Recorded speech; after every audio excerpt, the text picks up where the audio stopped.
Rincon slumps forward in the chair. He is bloody, broken, and half-conscious, having endured hours of torture deep in the bowels of the mansion. He has been beaten, stabbed, electrocuted, all while a sicario captures every gory detail on his phone, ready for the inevitable YouTube upload. Joaquin El Chapo Guzman steps from the shadows of the basement and calls for a doctor to tend to Rincon. Not because he cares. No, El Chapo wants to make sure that the victim is awake to fully appreciate the torture and death still to come. And the scariest part, El Chapo is considered one of the more reasonable cartel bosses. We're about to reveal the most dangerous cartel leaders in the world and tell you about some of their most sickening crimes on today's episode of the Infographic Show, Most Wanted Cartel Leaders in the World. Number 8. Hector Beltran Leyva. One of the first things you need to know about cartels is that they're often a family business. And this was definitely true of the Beltran Leyva organization. The brutal drug cartel split off from the notorious Sinaloas over a family matter. One of the Beltran Leyva brothers, Alfredo, was arrested by Mexican federales while in service of the Sinaloas. After his capture, the other brothers felt as though El Chapo didn't do enough to spring their loyal bro from the big house. So they did what any reasonable person would do. They split from the Sinaloas and formed their own gang, swearing revenge against El Chapo. They even massacred one of his sons outside a shopping mall. From there, they would make their mark as an exceptionally brutal gang of thugs in everything from drugs and human smuggling to extortion, kidnapping, and assassinations. And no leader of the Beltran Leyva organization was more dangerous and unpredictable than Hector. He took over the cartel after his brother Arturo was killed by Mexican Marines in 2009. He had the intel advantage over many of his rivals in the Sinaloa and Gulf cartels as a result of this organization infiltrating the highest levels of the Mexican security forces. He also had some powerful and dangerous allies, including the Juarez cartel and Los Zetas. We'll give you the dirt on their terrifying leaders later. When Hector took the reins of the cartel, he escalated the drug war, causing horrific violence across Sinaloa and wider Mexico. His men were indiscriminate, killing enemy narcos and civilians, including children. It seemed like no one could escape their crosshairs. The Beltran Leyva organization escalated their use of kidnapping and torture, and even employed child assassins to help get an edge over their unsuspecting enemies. Being a smaller cartel than its rivals, they had an extra incentive to set themselves apart with truly exceptional cruelty. Their use of corruption made them less likely to fall prey to law enforcement interference. However, Hector's reign of terror was cut short when he was captured and arrested in 2014. He'd spend the last 4 years of his life in prison before dying of a heart attack at the age of 56. Still, a much more pleasant death than what was afforded to his many victims. Speaking of victims, our next cartel leader had a particularly gruesome way of disposing of them. Number 7. Luis Fernando Sanchez Ariano. The Beltran Leyva organization is certainly threatening, but they are small-time compared to the violent exploits of the Tijuana cartel. This cartel saw their greatest post-millennium success under the leadership of Luis Fernando Sanchez Ariano, better known as El Ingeniero or the Engineer. As a successor to the Ariano Felix family, who originally founded the cartel in the 1990s, he played a key role in expanding and strengthening its operations. At their height, they controlled all of the drug trade in the major Mexican city of Tijuana. They murdered rivals in both Mexico and the US, and in a move that is incredibly Breaking Bad, they liked to dissolve bodies in vats of corrosive chemicals. Sanchez Ariano was arrested in 2014, but that's a relatively dignified ending compared to one of his predecessors, Francisco Rafael. One of the original brothers was killed by an assassin disguised as a clown to get into his birthday party. Getting murdered by a clown on your birthday definitely seems like some kind of lame way for a major cartel boss to meet his end. But our next leader is someone that you wouldn't dare act like a clown around.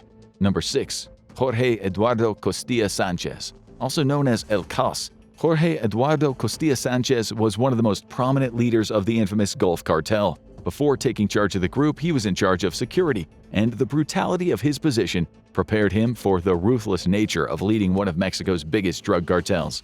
On a personal level, Costillia Sanchez was known for having an explosive temper that made even his own murderous underlings feel nervous when dealing with him. He was also one of the few cartel leaders who wasn't afraid to directly take on U.S. forces, despite knowing that kind of heat would rain down on him and his co-conspirators. In 1999, he held up a group of U.S. federal agents at gunpoint, a mix of DEA and FBI, who found themselves sweating on the business end of Costillia Sanchez's AK-47 assault rifles. And while none of the agents were killed, it put Costillia Sanchez on the U.S.'s radar. Not that he cared. With Los Zetas enforcers under his command, along with his own ruthless Gulf Cartel sicarios, he felt unstoppable. ready to eliminate anyone who dared threaten his drug empire. In 2010, Costillia Sanchez even engaged in the high-profile political assassination of Rodolfo Torrecantu, who was the leading candidate of the Institutional Revolutionary Party. 6 days before an important state election, Cantu was headed to a rally when his convoy was ambushed by Costillia Sanchez's sicarios, gunning down not only the politician but 4 of the people riding with him. It was widely considered one of the most brazen acts of high-profile violence from a cartel in the modern era. For all of his acts of horrific violence, he got the metaphorical gold medal for Cartel Jefes. A $5 million bounty was placed on his head, as efforts to put him behind bars escalated. After Costillia Sanchez was arrested in 2012, the Gulf Cartel entered a period of infighting and vying for power that left 15 people dead. Clearly, he was the glue holding everyone together. But our next cartel leader was commanding an even more dangerous gang. Number 5. Vicente Kario Fuentes. If you hear the call of Juarez, it's best to stay safe and not answer. This cartel are lovers of torture and mutilation, publicly displaying the bodies of their victims after decapitating them. Their ruthlessness and mastery of aerial smuggling quickly made them Mexico's top cocaine supplier to the U.S., a title that would make any group extremely rich. The cartel is also known as the Vicente Kario Fuentes organization, named after its leader, the ruthless and feared Vicente Kario Fuentes, better known as the Viceroy. He ruled the trafficking empire with an iron fist, cementing its reputation as one of Mexico's most vicious cartels. He got the job in a particularly strange way, too. His brother Armando, aka the Lord of the Skies, died during a botched plastic surgery. A few months after taking over the gang, Kario Fuentes murdered the plastic surgeons who killed his brother and then turned his attention to the group's finances. In addition to being a cold-blooded murderer, he also had a real head for numbers. He built an impressively complicated financial system that allowed the Juarez cartel to launder its massive proceeds while reducing legal attention on them all. But they had a problem. They were suffering from success, as their territory, Ciudad Juarez, was one of the most valuable drug corridors in all of Mexico. This put them in direct conflict with the Sinaloas, who wanted to take advantage of that corridor, but Juarez didn't really feel like sharing. This resulted in one of the most brutal drug wars in Mexican history, causing thousands of deaths across the country. Kario Fuentes did at least have one ace up his sleeve: La Línea, Spanish for the line, and that's exactly what they held against the advancing Sinaloa forces. La Línea was a powerful paramilitary faction of the Juarez cartel and was pivotal in keeping Ciudad Juarez under Juarez cartel control, all thanks to Vicente Kario Fuentes' strategic moves. He's also one of the leaders who's held out the longest. He was extradited to the U.S. in late February 2025, 11 years after his 2014 capture in Mexico. He was charged with 46 counts in U.S. courts, including conspiracy to import and possess with intent to distribute cocaine and marijuana, money laundering, and tampering with a witness. There was also ordering the intentional killing of individuals to prevent communication of information by them to U.S. law enforcement, and murder in furtherance of a continuing criminal enterprise. Unluckily for the Juarez cartel loyalists, their war with the Sinaloas made them a shadow of their former selves.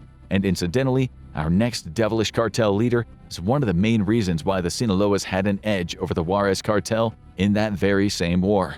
Number 4. Ismael Zambada Garcia. El Mayo might not seem like the most threatening nickname, especially if you're from the English-speaking world and you associate it with condiments, but it's fair to say that without this man, the Sinaloa cartel would have never become the terrifying powerhouse that it is on the drug scene today. When it comes to drug trafficking, this guy is nothing short of an evil genius. Prior to Sinaloa's formation, El Mayo was an independent drug trafficker who shared his superlative talents for narco-logistics with allies across Mexico, particularly the Guadalajara cartel. Two things set El Mayo apart from the crowd: he was excellent at managing traffickers and dealers, and he employed basically every method of trafficking under the sun to get his products where they needed to be.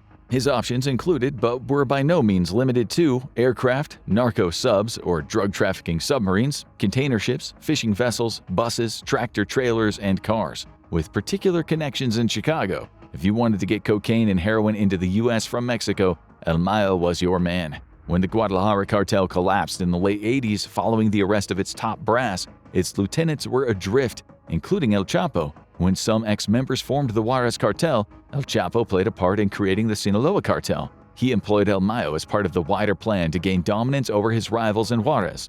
And when El Chapo was first imprisoned, El Mayo was acting leader of the gang, steering it in the right direction and forming alliances, as well as growing it bigger than ever before. He managed to evade capture for 35 years while other cartel leaders were going down all around him due to him being so much more patient and tactical than his competition. In 2009, the Mexican government put an impressive bounty of $15 million on his head. However, his disagreements with the sons of El Chapo, more on them later, ended up coming back to bite him in the end. In 2024, he was lured onto a plane by Joaquin Guzman Lopez, one of the aforementioned sons, and taken to the US where both of them were arrested.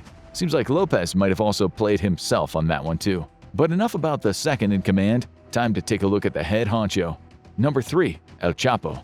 Of course, no list of the most diabolical cartel leaders in modern history would be complete without Joaquin El Chapo Guzman. For those of you who don't speak Spanish in our audience, El Chapo actually means shorty. You know that when a mob boss can get away with having a nickname like Shorty, he's got to be one scary dude. And that he very much is. At the peak of his reign, El Chapo not only led the Sinaloa cartel and raked in hundreds of millions through his drug smuggling operations, but he was also a ruthless murderer and torturer. His exploits gained him infamy amongst Mexican law enforcement and the other cartels. In 2009, when the Mexican government put together its list of most wanted drug lords whose crimes threatened Mexico's national security, El Chapo took the top spot. He commanded an eye-watering $3.8 million bounty. He was a well-known menace to women and teen girls in the territories he controlled, and he was a true terror to rival drug runners. He tortured Israel Rincon Gutierrez to the brink of death, only to have a doctor revive him, and then tortured and murdered him some more. He was also behind an infamous incident where he beat some rival drug dealers with a stick until their bodies were as limp as rag dolls. After executing them with a rifle, his men threw the corpses on top of a huge burning pyre, reducing them to ash.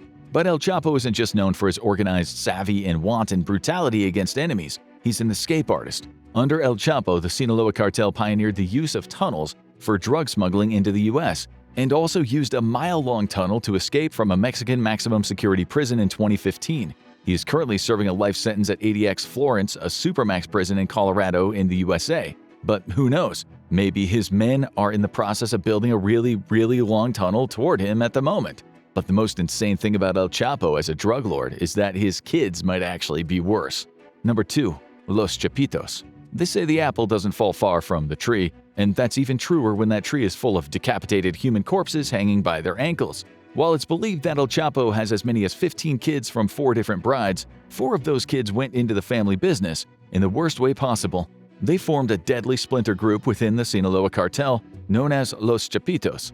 The heads of this nightmarish take on brotherly love are Ovidio and Joaquin Guzman Lopez, who expanded their family's drug empire with a deadly new addition, fentanyl. That's right, the greed of Los Chapitos is one of the driving forces behind the U.S. fentanyl crisis, which has claimed countless lives. With its extreme potency and high overdose risk, fentanyl has become a lethal epidemic, and the brothers are profiting from it. While Ovidio and Lopez found themselves behind bars, Ivan Archivaldo and Jesus Alfredo Guzman Salazar found themselves in the middle of a bloody civil war against Ismael Zambada.